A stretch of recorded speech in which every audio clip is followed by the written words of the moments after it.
Hello and welcome to Cubs PS Plus, a Northside Numbers game, a weekly podcast that dives headfirst into the analysis of hot topics driving Chicago Cubs baseball. I'm your host, Mike Waller, a lifelong Cub fan, full-time baseball stat nerd, and sometime youth baseball coach. Cubs PS Plus is joining the Fans First Sports Network as part of the Bleacher Bunch Productions, joining great shows like The Sun Ranto Show, Cup of Cubby Blue, and Baseball Rabbit Hole. In the coming weeks, I'll begin to move the podcast under that umbrella. I'm excited about the change, and I have all of you listeners to thank. In addition to the podcast feeds, you can also find me on Twitter or X, Instagram, TikTok, Threads, Blue Sky, and YouTube, all at Cubs PS Plus, a spin on the baseball metric OPS Plus. Love the pod or hate it, please drop a review wherever it is you find your podcasts. If you've done that, thank you so much. Maybe you can share an episode with a friend. You can also support the Cubs PS Plus podcast through Patreon at cubspsplus.patreon.com. There are multiple support tiers, and Patreon members will always have access to ad-free episodes plus additional perks.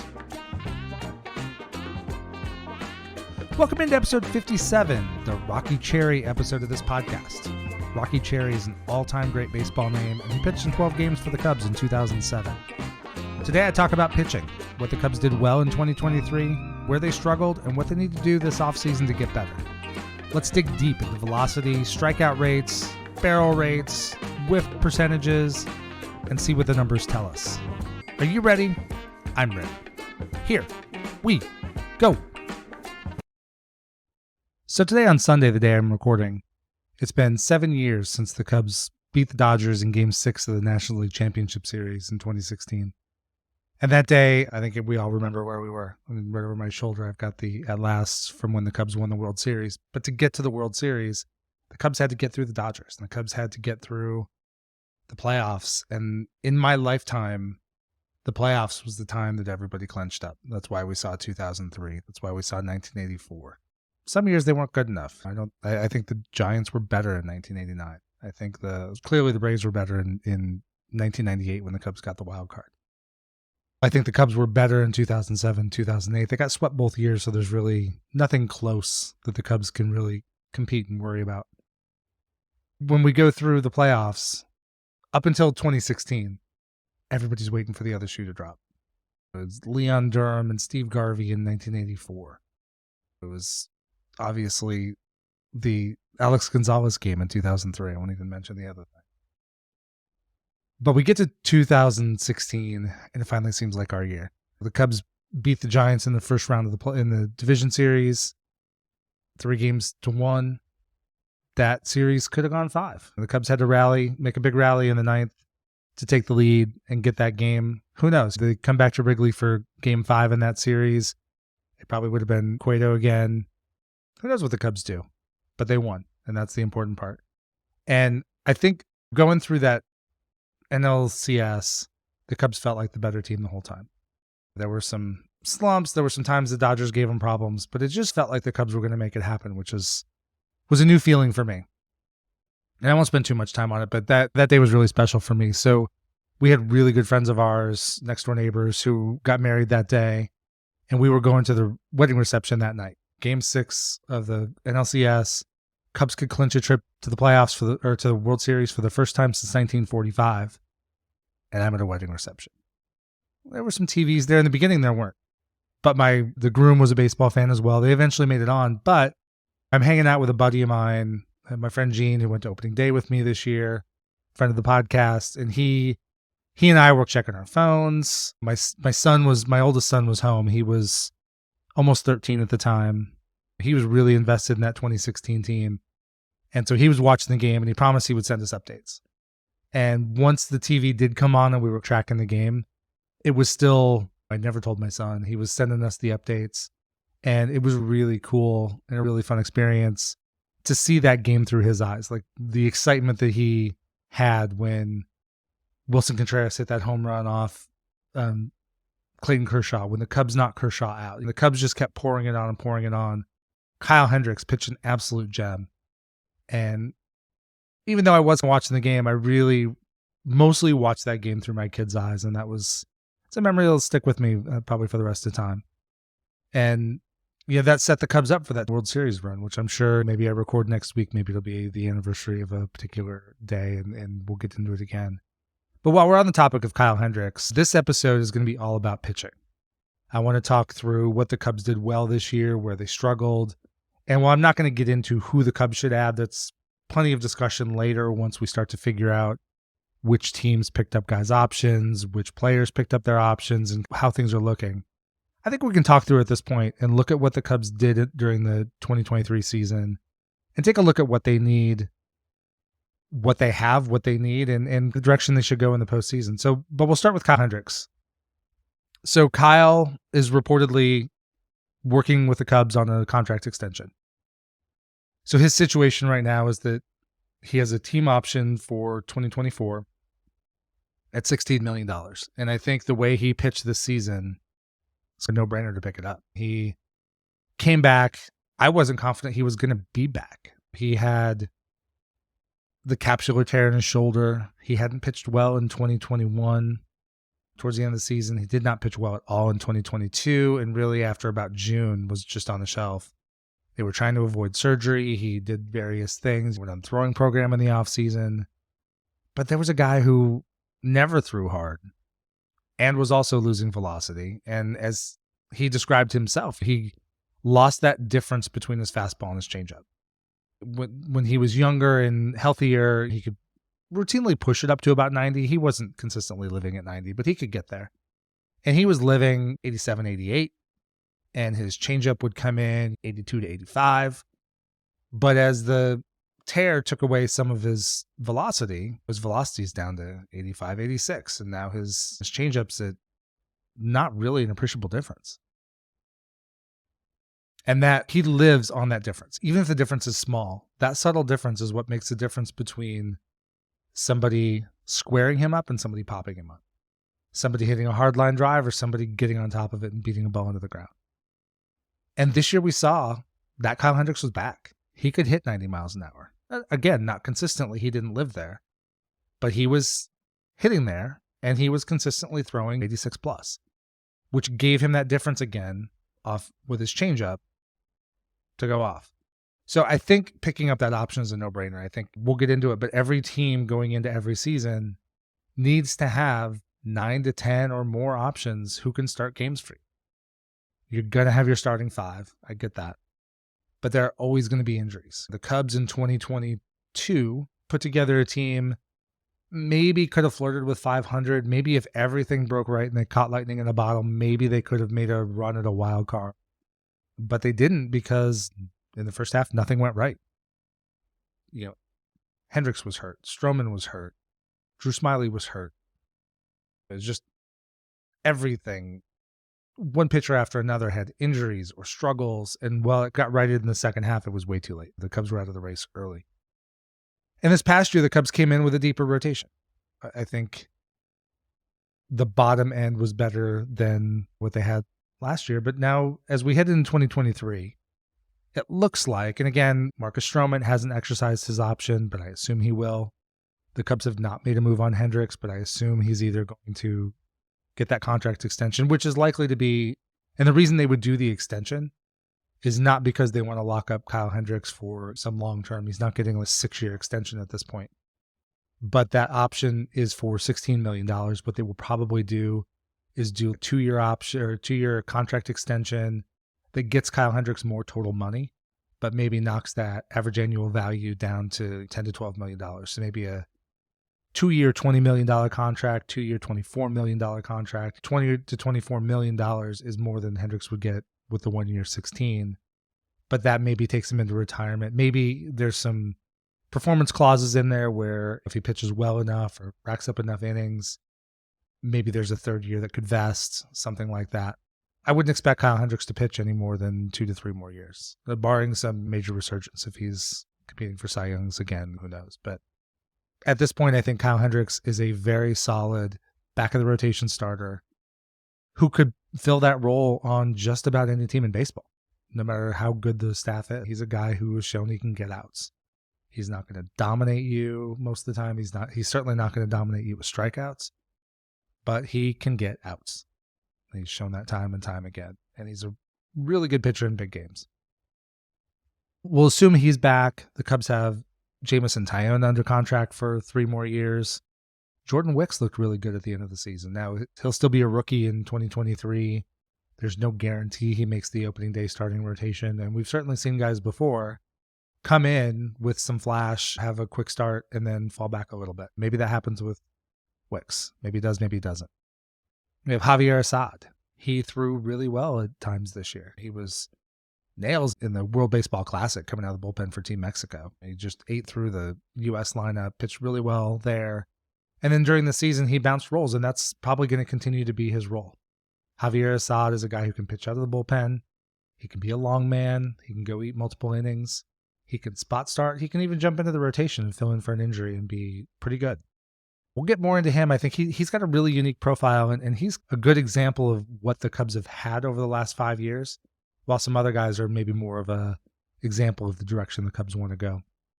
Ben Brown was somebody who maybe instead of Jordan Wicks, people thought would come up late in the season to help bolster that rotation, especially once Marcus Stroman was out. He had his own injuries, so he did not make it up, but he's certainly going to be in play for next year. I'm not sure Hayden Wesneski is done as a starting pitcher. I know he's been inconsistent at best as a starter with the Cubs.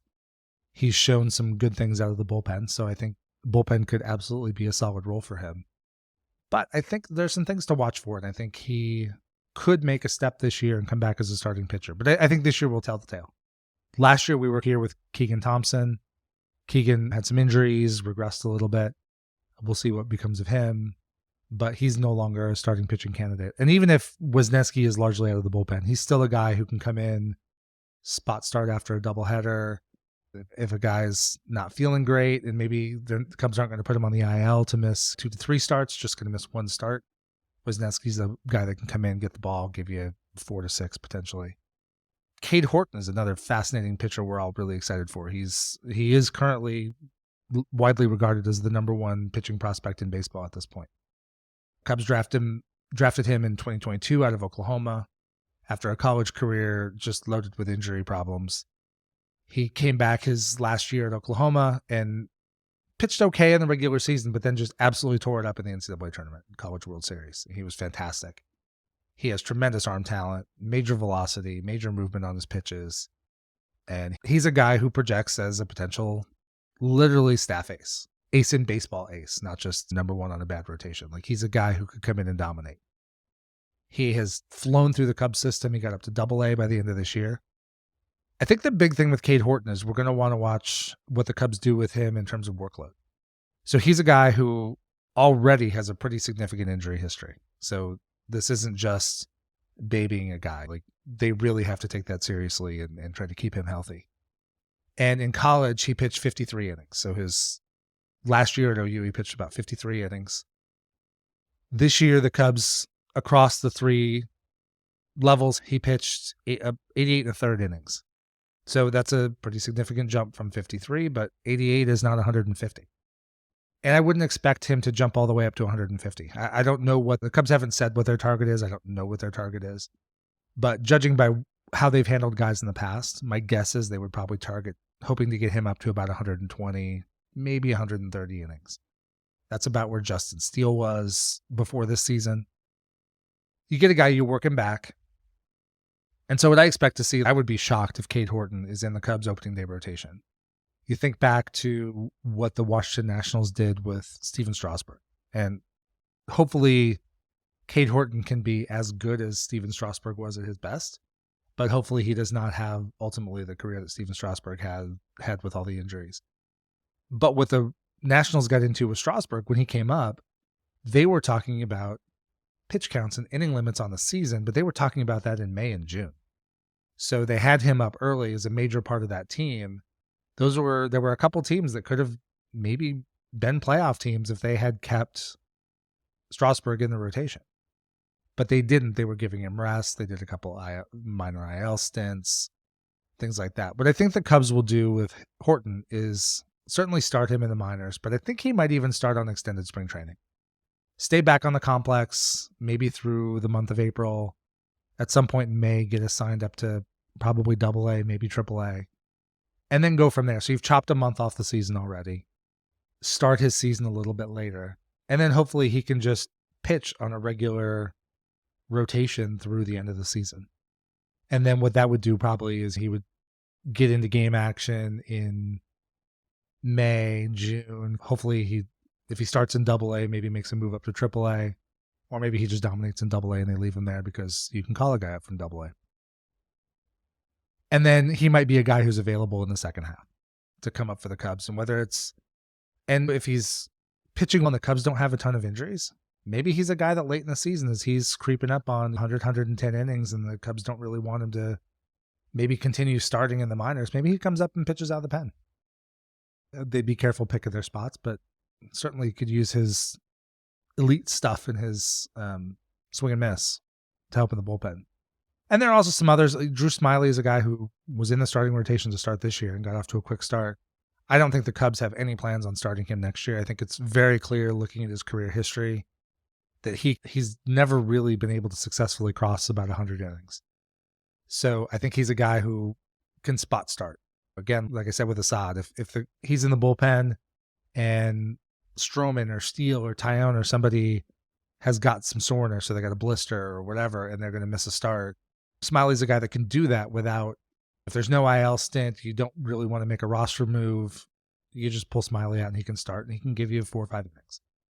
But he can't be any kind of plan to be in the rotation in 2024. So looking just at the rotation, when you look at the Cubs starting pitching, let's back up. Let's look at the Cubs pitching as a whole.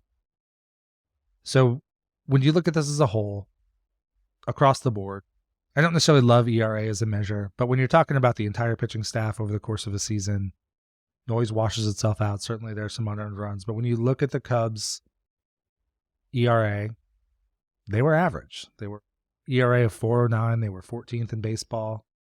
You start getting into some of the advanced numbers. Ks per 9, they don't have a lot of swing and miss in that rotation. They were 19th in baseball at 8.63. With walks, they were a little bit better, again, about league average, 3.22 walks per 9. They did not give up a ton of home runs. That's something we'll get up into later. They were 6th in baseball in fewest home runs. They gave up about 1.12 homers per 9. So the overall numbers from the rotation were average to decent. Probably if we chop the last month off, Steele struggled his last few starts.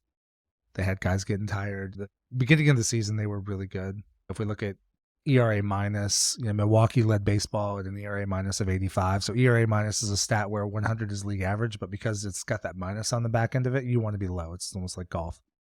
So 85 is 15% better than average. And the Cubs came in at 95. So the Cubs were 5% better as a starting rotation than average. And you look at FIP minus, very similar. FIP minus, they were 96. Now that's a little bit lower in terms of baseball. It's 13th, so average.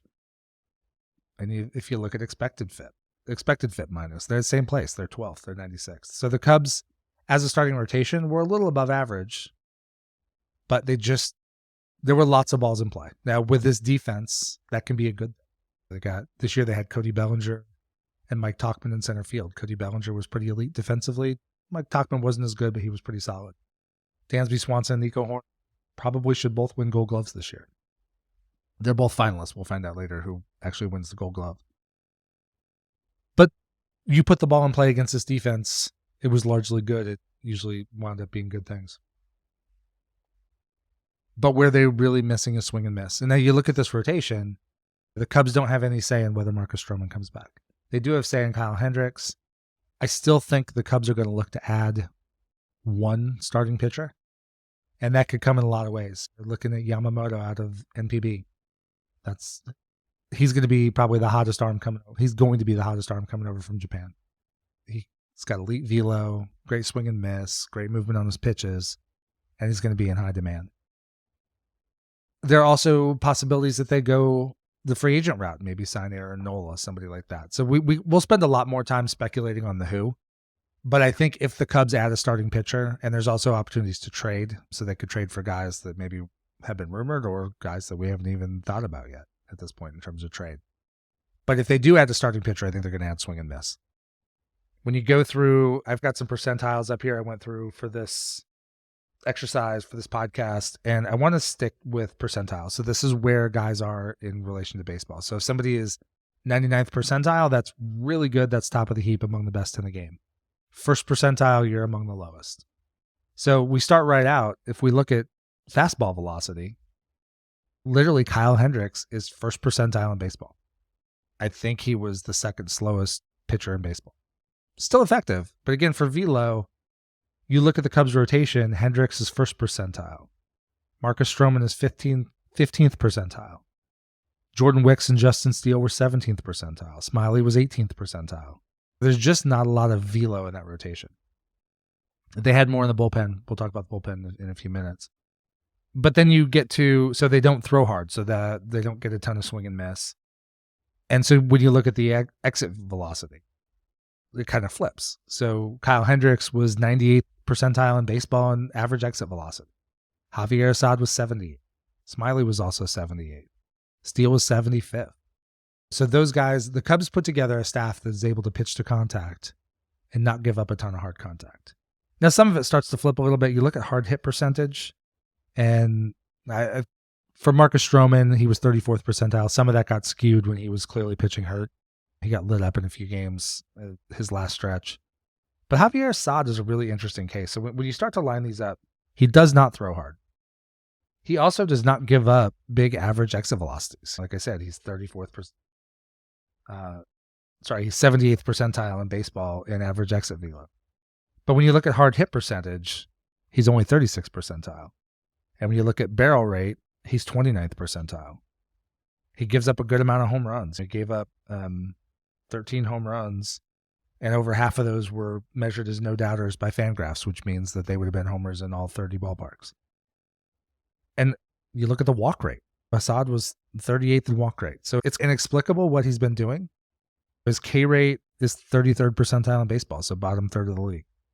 But he has gotten it done consistently. He doesn't get chase. He doesn't get whiff. He will give up a good amount of hard contact, but on the whole, he does not really get hit that hard. And that's something he's shown. Now, we're still talking smallish sample sizes, although it's a much better sample size than we had coming into 2023. He looked really good down the stretch in 2022 after he came up to start he probably made 5 starts over the last month of 2022. But we really didn't know what we had. That was a really small sample size on a bad team. It was out of it. The team was playing well. That was good. It's hard to measure a lot there. But this year he was pretty consistent. For a while, before his last start or two, I remember thinking and speculating if the Cubs made the playoffs and had to start in a best-of-3 wildcard round, there was a point where I would have wanted to roll out Steele, Hendricks, and Assad. Now, maybe by the end it would have been Steele, Hendricks, and Wicks, maybe, but there wasn't a lot of difference there. But the point is, this rotation is built the way it's built. Justin Steele is an excellent pitcher. Up to his last about 3 starts, he was arguably the leader in the clubhouse for Cy Young. Not leader in the clubhouse, he wasn't in the clubhouse, but he was certainly among the favorites, if not the favorite, before he had a rough couple starts and Zach Gallen really finished strong. Marcus Stroman had an amazing first half before he had the blister and then the leg injury, and hopefully he can, assuming he's going to pick up that option and be back, hopefully he's able to be the pitcher we saw in the first half. When he's at his best, he's not getting a lot of Ks, he's not getting a lot of whiff, chase, but he's also not giving up hard contact either. He'll live on the margins. He plays with speed, just like Hendricks does. He's nasty stuff. When first half of the year, like everything was on the corners, everything was on the black. He was making guys look ridiculous. And he would get some, and Hendricks has done this too, he would get guys late on the fastball. But I think the rotation largely is what it is. Hopefully they can add one guy to be the number 2. I love the number 1. Get Yamamoto, get Nola, trade for who knows. Get somebody who's got some swing and miss, who can step up, maybe has a little bit more of that stature as a top of the rotation guy. With Steele here, it doesn't even necessarily have to carry the pressure of being the ace. Like that person can come in the season with Steele as the guy and they're number 2. And if they can add one more person in that 1-2 spot, and all of a sudden now like a healthy Stroman is your 3 and Tyone is your 4, I think Tyone's going to come back pretty strong this year. And Hendricks is a 5, like that's a really solid rotation. Or if Wicks pushes his way in there, he pitched really well. I think that gives the Cubs a lot of options and will make them a lot better. Now on the flip side, we can talk about the bullpen. And when we look at that bullpen this year, the Cubs were a lot better. The Cubs were, for as low as they were as a team and as low as they were for the starting rotation in terms of Ks per nine. Now, again, let's recap that. The team as a whole, Ks per nine, we're 19th in baseball at 8.63 Ks per 9 innings. If you go to just the starters, the Cubs were 25th in baseball at 7.78. But if you look at the bullpen was third in baseball at 9.88 Ks per 9. You look at the walks per 9, they walked too many guys. They were 24th in baseball, 4.19 walks per 9 innings. Gave them a little over 2 Ks per walk, which is 2 Ks per walk is okay. The Cubs got to cut that walk rate and maintain the strikeout rate. The challenge they had in the bullpen, and the numbers bear this out, is the Cubs were really relying on about 5 guys. And there is Velo coming. So the 5 guys, obviously, it's Edward Alzolay is the closer, Julian Merriweather, Michael Fulmer, Mark Leiter Jr., and Jose Cuas were the guys that were largely relied upon to eat most of the big innings this season. And part of their breakdown at the end of the season, I've talked about a lot on this show, is the lack of developing really anybody else short of picking up Cuas at the deadline to start mixing in and making that group deeper. Or you look at some of the bullpens now, and Arizona, Houston, like Philly, these teams have deep bullpens. If the Cubs were trying to go 4 guys through a 7-game series, it's just not enough. Like starters, the Cubs don't have a starting rotation that's going to go 8-9. So they have to be able to get through. Starting pitchers are going to get through 6, maybe 7. And the Cubs are going to have to get 2-3 innings every game. And you get in the playoffs and you're playing a 3-game series, you're playing a 5-game series, you're playing 2 7-game series. If you want to go deep, that's a lot of innings to eat for 4 guys. 4 guys, 5 guys. So if we walk back through some of the percentiles again for velocity, there's velocity in the system. Now, Daniel Palencia is the highest for the Cubs. He was 97th percentile in baseball and fastball velocity. Julian Merriweather was 96th percentile. Luke Little was 89th percentile. Jeremiah Estrada was 79th percentile. Adbert Alzolay was 73rd percentile. And surprisingly, Michael Rucker was 60th percentile. Now in the bullpen, Mark Leiter Jr. doesn't throw that hard. Jose Cuas doesn't throw that hard. But they got by on other pitches. Leiter, when he's good, he's got that split that just eats guys up, especially lefties. Cuas is working on that slider. When he can locate that slider, he's really tough. But what I find interesting, so the Cubs have this Velo that's coming up through the system. And I know the young guys were not part of that, other than Alzolay, were not part of that young group that really succeeded, or part of that group that really succeeded in the bullpen. But remember, this time last year, Daniel, up until mid-May, Daniel Palencia was a starting pitcher in, I believe, Double-A. Might have been High A South Bend, but he was a starting pitcher into the month of May. So they quickly converted him to a reliever, and then he was up after the All-Star break, or before the All-Star break, by 4th of July, trying to throw key innings for the Cubs. And that's a big jump. You go from learning how to be a reliever to trying to fill some kind of shutdown role in the bigs on a playoff contender. Those are big steps. I think he showed some things this year. I think he's got some stuff to work on. I think probably after seeing what he saw this season, I'm sure he has a pretty clear idea what he has to work on, and as he moves on through the offseason. But I think he's a guy that I'm still really high on. Jeremiah Estrada struggled at the bigs. Certainly threw hard, has some good pitches, but he tended to get lit up. Now, he didn't pitch enough to make percentiles on all these categories, but in terms of fastball, it's there. When he came back from injury at Iowa, it was only a few appearances, but by reports from voice of the Iowa Cubs, Alex Cohen, and just looking at the numbers, like he pitched really well after he came back from injury. And Cohen and some of the others have talked about him adding another pitch.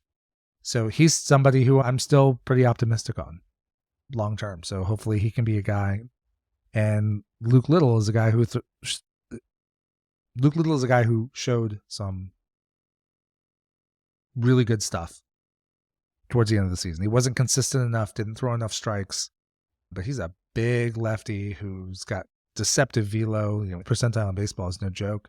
The guy can bring it, and he looks just smooth as can be, like a nice, easy, smooth delivery, and the ball just explodes out of his hand. So I'm really optimistic about Luke Little going forward. And when you go through exit velo, again, like Michael Fulmer, he's a free agent, and we saw what happened with Michael Fulmer. We heard about that this week. The Cubs used him a ton and kind of ran him out of gas, went on the IL, came back, had one effective, like he got out of a big jam, but it was a little bit rough as an outing, and then he went back on the IL with the dreaded forearm soreness. And as we found out, he did have a UCL injury, and he's already had surgery, a UCL revision surgery, which means he did not have it fully replaced again like you do Tommy John, but he did have repair work done on that UCL. So he's not going to pitch in 2024. We'll see what happens with his career. I wish him the best, but he's certainly not going to be any kind of factor for the Cubs. When he pitched, he threw decently hard. He was above average, but not when Fangraphs, I was on Baseball Savant pulling these percentiles, and the top 40% and the bottom 40% get highlighted in the blue range, the red range and the blue range. And Fulmer was more in that mid range. He was 50th to 60th percentile. But in terms of average exit velocity, he was 92nd percentile. In terms of hard hit, he 95th percentile in hard hit rate, which means he did not get hit very often. He was good in barrel rate. Walk rate, he walked a few too many guys, especially early in the season when he was struggling. But by the time he hit midseason and was throwing well, like he was really good. His K rate was up there, 78th percentile. Not as much chase as some of the other guys, but he did get a good amount of whiff. So he didn't get guys to chase out of the zone, but he did get a lot of guys to swing through those pitches. And Julian Merriweather was he was clearly I guess he and Alzolay were the best in the bullpen when things were going well. But in terms of that guy that you want in that one big spot and not a pitch to contact moment, you want somebody coming in from the bullpen, throwing gas, that's going to get swing and miss. That's Merriweather. He was 96th percentile in baseball and fastball velocity. Yeah, but he got hit pretty hard. So he was 28th percentile in average exit velocity. He was 40th percentile in hard hit percentage. He was pretty good on barrel rate. Didn't get barreled very often, but he did give up some shots. But when you get into walk rate, he walked too many guys. When he got in trouble, he was walking guys. And so he was 10th percentile in walk rate. Some of the worst of that came earlier in the season too. He's 96th percentile in strikeout rate. He was 65th percentile in chase rate, and he was 95th percentile in whiff rate. So he was a guy who could just go out there, line up against good hitters, and just blow stuff past guys. And the Cubs need more of that. So they found him on the waiver wire. They picked him up from Toronto in December, I think it was. The Cubs will look for those prospects, and hopefully they can find some guys to develop, but they need to walk in next season with a stronger bullpen. I think given Daniel Palencia, Luke Little, Jeremiah Estrada, the potential for Wisniewski in the bullpen, or Wicks at times in the role that Justin Steele was in a couple years ago. Ben Brown potentially in the bullpen, using Cade Horton late in the season. There are internal options, but the Cubs have to do better lining up the offseason to go in and get more reliable K rate. As we put out there, the Cubs bullpen K rate was really good. They got a lot of swing and miss. But the problem was they didn't go deeper than 4 or 5 guys. They've got to be able to roll out. They've got to be able to reliably go 6, 7, 8 deep across the season. Guys are going to be hot and cold, and so you're going to play the hot hand for a while. Then maybe that guy's not pitching quite so well. Back off and go in another direction. And you may really at your core have that 4 or 5 guys. You're going to have a closer. It looks like Alzolay is going to be the closer. Let's walk through Alzolay's numbers. So he's above average, 73rd percentile in fastball velocity. He does get hit a little bit. When he gets hit, he's 39th percentile in average exit velocity. But in terms of hard hit percentage, it's 64th percentile. Barrel rate, he's 81st percentile. So he'll give up some high velocity contact, but he doesn't really get hit hard or give up a lot of barrels. His walk rate's really good. He's 92nd percentile in walk rate. And that may be one of the most underrated things in the closer. The last thing you want, you bring a guy in. So much of today is bringing the closer in with a clean ninth. You're up 1, 2, or 3 runs, and just go get me 3 outs without giving up those runs. And every closer is going to give up some damage at some point. You're going to blow some saves, but just don't walk guys. You start walking 2, 3 guys. Walk the leadoff hitter. How often does that come back as just a killer? So having Alzolay with that above average velocity doesn't give up a ton of hard hits, doesn't give up a lot of barrels, and you also don't walk guys. That's a really good recipe for success. His strikeout rate is 74th percentile in baseball, 79th percentile chase rate, and 65th percentile in whiff rate. That's just a good, solid way to start. Now, if the Cubs find a reliever who's maybe a better closer, I'm not opposed to it. But I don't think the mission this offseason has to be to go find a closer. I think Alzolay is fine. And I think the Cubs have a lot of supporting pieces in depth. But the Cubs have to go get, effectively, they have to go get what they were trying to get when they signed Boxberger. And Fulmer kind of got there, but they had overused him. Boxberger was hurt most of the year. They need to go get a couple more guys that you can just trust. It deepens everything. We'll see what happens with Mark Leiter Jr. He's hitting his first arbitration year. This time last year, they were looking at putting him through the DFA process. He cleared waivers, was assigned back to Iowa. That's not going to happen this year. The Cubs are either going to tender him or not tender him a contract to start. I can't imagine he'll be non-tendered after the year he had. But it's possible because it depends on, he lost his split late in the season. So it comes down to why he lost the split.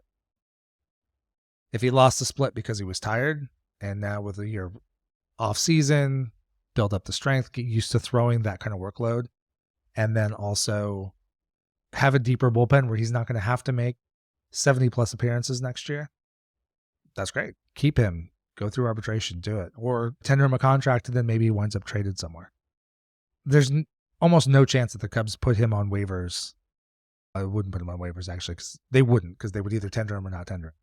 But if they don't tender him a contract, he's going to get signed somewhere else after the year he just had. But the Cubs probably have him in the mix. They'll have Merriweather in the mix. Hopefully they get Brendan Hughes back. He was a big piece the year before, was injured, had the knee issue all year. He's now set up for a normal offseason. Ethan Roberts looked really good early in 2022 before he had to have Tommy John surgery. He's set up now for a normal offseason. We've been excited about Cody Hoyer after he came back from his Tommy John. He fractured that elbow. That's a big injury. It looks like he's going to be delayed start, maybe more available in the second half of next year. We'll see how he's able to bounce back. But the biggest thing the Cubs need to get across the board is additional velocity, additional swing and miss. The Cubs are loaded with guys who pitch to contact and can do it successfully. And the Cubs have a good defense behind.